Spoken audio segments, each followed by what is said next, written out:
Good evening, y'all. I wanted to do a quick video on my daughter, my oldest daughter, and how she was brainwashed at her school into this woke ideology. I thought I was pretty on top of things, and clearly I wasn't early on in her schooling. In 2016, I moved to the wokest town in the nation that I have ever been in. I lived in San Francisco Bay Area and Berkeley, and this place far worse from my perspective. So anyway, my daughter was in grammar school, and she came here. We came here, and one day when she came home from school, she started talking about this non-binary idea, and this was 5 years ago. 5 years ago, I think it was. And I didn't really know what it was. And she told me that there was a person at their school who was a biological female, a girl, and that she was feeling non-binary and that she didn't know what her gender was. And the interesting thing about this girl is she had this purple hair. And my daughter thought it was really cool. And she was about to get her hair colored, I think. And we talked about it a little bit, and then it kind of went away. And then she came home one day and she goes, I think I'm non-binary. It'd be really cool to have some of that purple hair. I go, you think you're non-binary? This isn't like a hobby. This isn't something you pick up just because somebody has cool hair, cool purple or green hair. Back then, that was basically the thing that differentiated people that were non-binary. They were doing that, and it looked real cool. The ironic thing is they really don't have pink or purple hair. It washes out like a dye, and it's a lie, just like the transgender ideology is a lie. So anyway, so that happened. And I thought that was pretty much it. And I thought that was the only thing that was going on about gender ideology in her school. And I would talk to her about other stuff in class, but this gender ideology was just getting going. I didn't really completely understand it, except so I just kind of let it go. And then she moved on from that school to middle school. And I started getting more concerned about things, but different things at that time. The thing that I was concerned about is them trying to convince my daughter of this whole white privilege idea that whites are oppressors and blacks are oppressed, and you should be ashamed for the color of your skin. And I saw that idea coming up in her school in a book called Stamped by Ibram X. Kendi and Jason Reynolds. Jason Reynolds was basically the co-author of Ibram X. Kendi's basically anti-racist, which is the opposite of anti-racist. And there were some concerning ideas in there. Let's just say that. They talked about how Martin Luther King was a coward and Booker T. Washington was a coward, and all these people. There were two classes of people, which were the racists, the cowards, and the anti-racist, which were the really amazing people. But Martin Luther King and others, black people and white people, Abraham Lincoln was a coward, the man who saved us in the Civil War and got shot in the theater by John Wilkes Booth was a coward. And Martin Luther King, who got shot for his civil rights stances, was a coward in the estimation of Ibram X. Kendi and Jason Reynolds. And at that point, I decided I I was really going to look at her books because she brought this book home originally to me, and I thought anti-racist. That looks kind of cool. Let's check that out. And as I read that book, I realized it was anything but cool.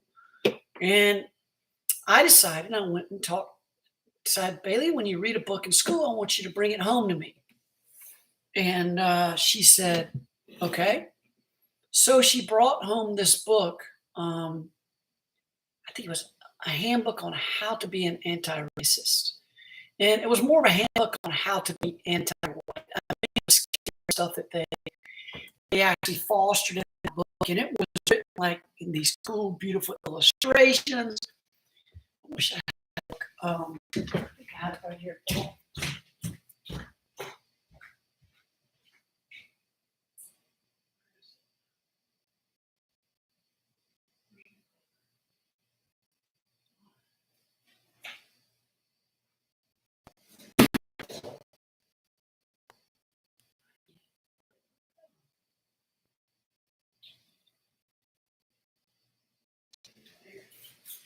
There it is. Okay.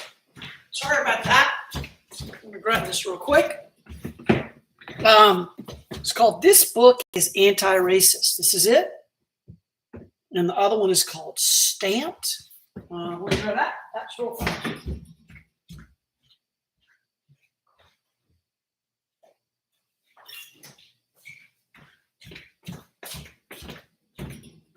This one's called Stamped by Irma Kendi and Jason Reynolds. 2 books. Anyway, if your kids bring these books home and they're very wary. And, all right, so this is one you need to really worry about. You can see the illustrations, and it has these worksheets and all sorts of stuff, and it tells you how to be woke and anti-racist and how to stand up against this systematic racism. It's just everywhere around us. It's in the air. It's suffocating us. This racism is everywhere. It's by this woman right here, Tiffany Jewell, who is, what did she say? An interesting thing about her was she went to my daughter's school. I can't remember, I can't read it. My vision's not good enough. I don't have my reading glasses. But anyway, this book talked about how these Black people, basically social justice warriors, were happy for the extra melanin they had. They thought they were special because they had extra melanin. Basically, they're Black. So that was like a great thing to them, apparently. But they talked in this book about white privilege, and you should apologize for your whiteness and be almost embarrassed of it. And the one thing they also talked about, which is really interesting, is they started on the idea of, as a social justice warrior, you can be rude and bully people of your ideas. You can, as long any way that your ideas false, that would be okay. More in this book, but it's this book. So anyway, let me get back to my point. So I saw these 2 books, this first book, then I saw the second book. I read it, decided to read it before my daughter did. And after I read it, I said, no, you're not reading this book on your own. You're going to read it with me. You're not going to read a class. And I went into my daughter's teacher and I said, my daughter's not going to be present during the discussion of this book. I don't want her teaching to be embarrassed for the color of her skin, and that Black people and that idea. The ironic thing is, I have more Black friends than white friends.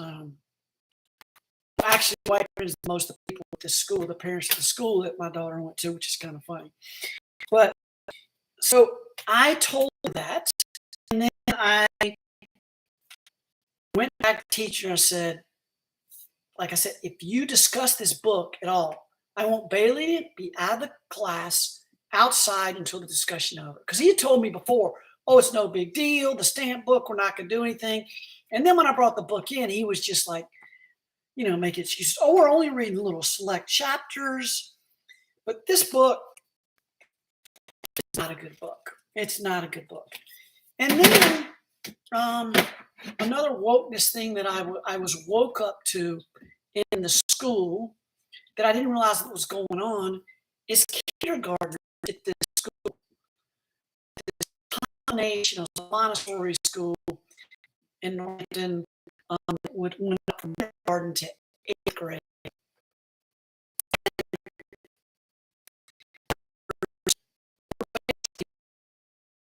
Color crayon in their hand to actually draw the color of skin. They were said, oh, this person's brown.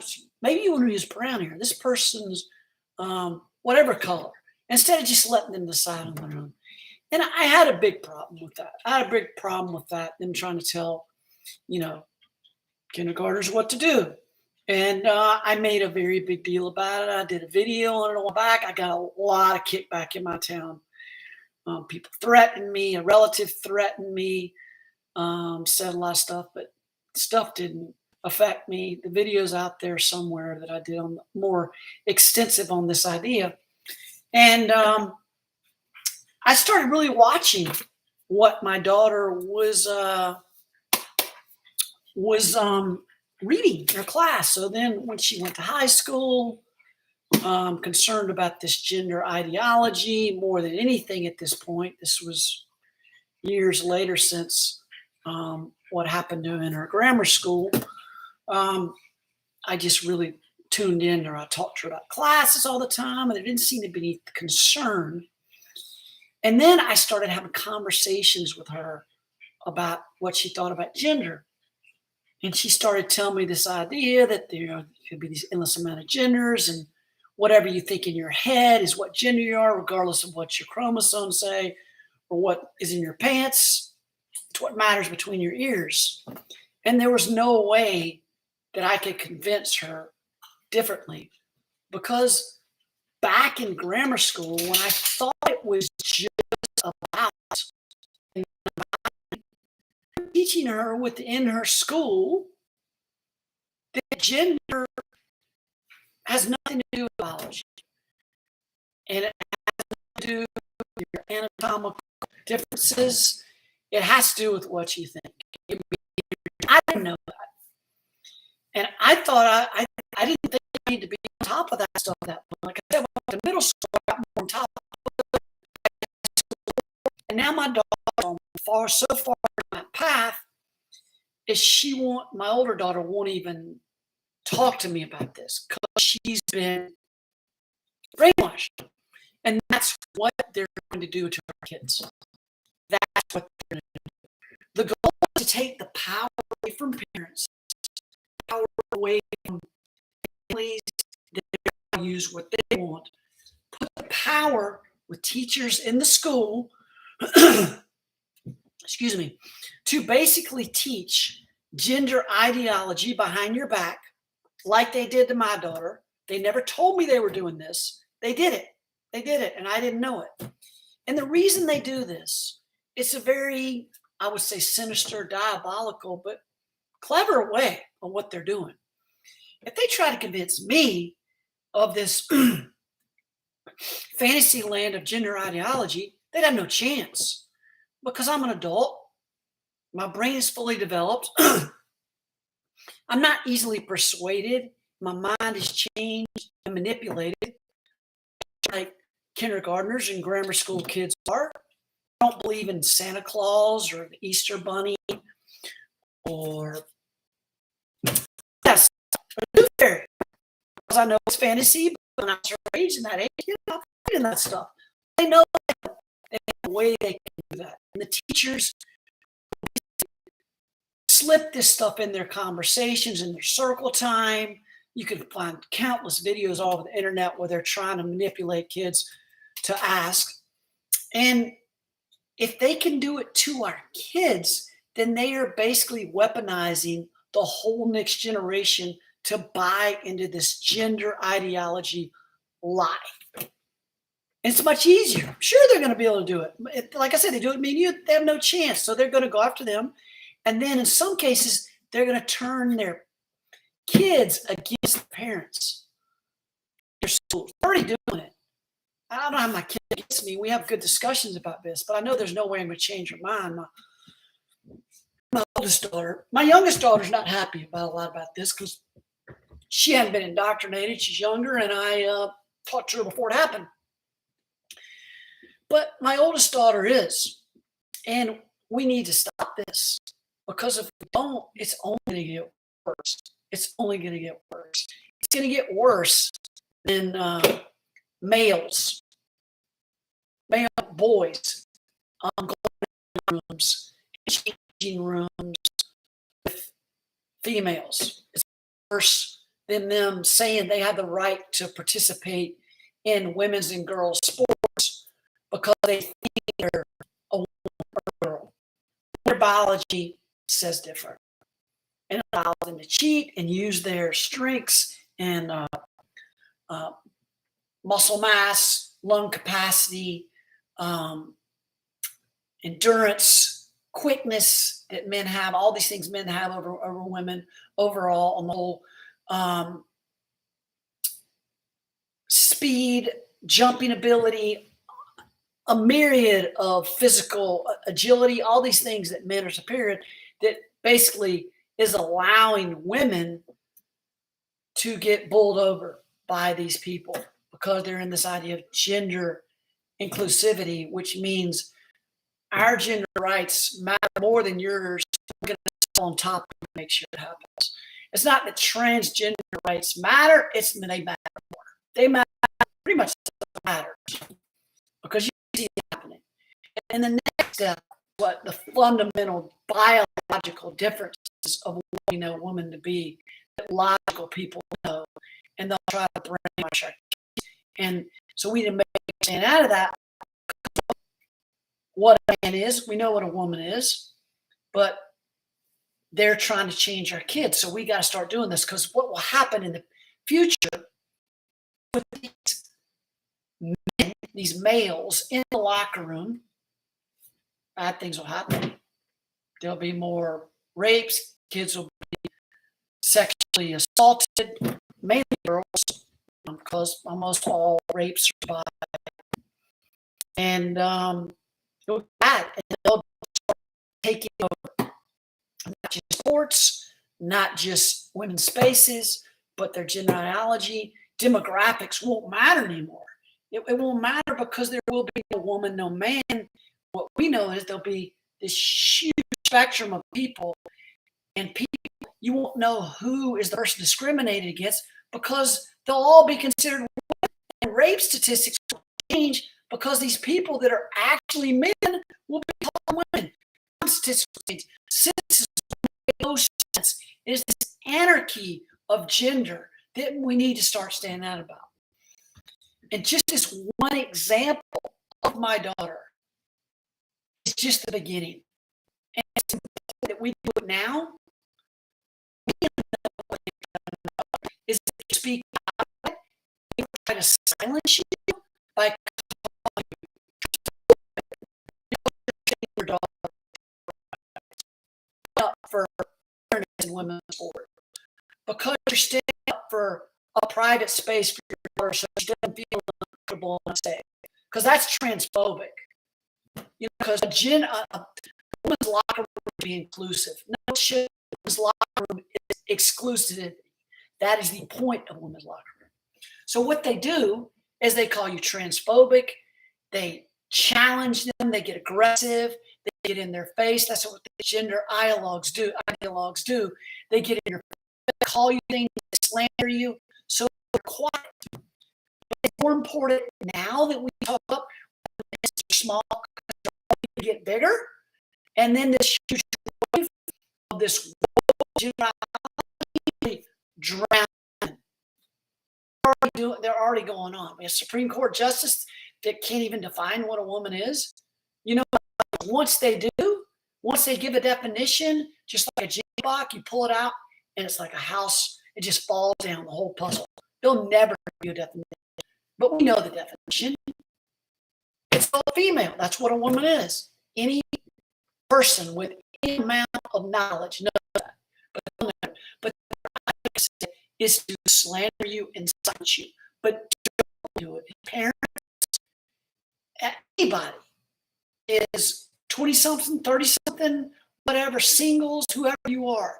When you see this stuff, you need to speak out. It's the same way I speak out in my town, at my YMCA, at my daughter's school, at their country club, at other country clubs, all over. And they will try to cancel you in every way possible.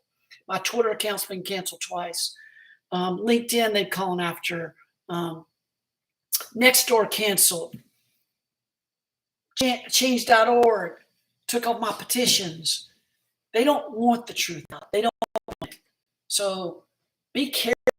Just to recap, be careful about your kids being indoctrinated in this genderology before it's too late. Because like with mine, it's too late. There's no way I'm going to talk my daughter into changing her mind, even though it's wrong. Thank God I got to my younger daughter sooner, and I've schooled her on the actual idea of the science that really matters, biology. So be aware of this in your school, y'all. Start standing up this stuff everywhere you can. Get a chance, sign up on my website. Dad fed up doing all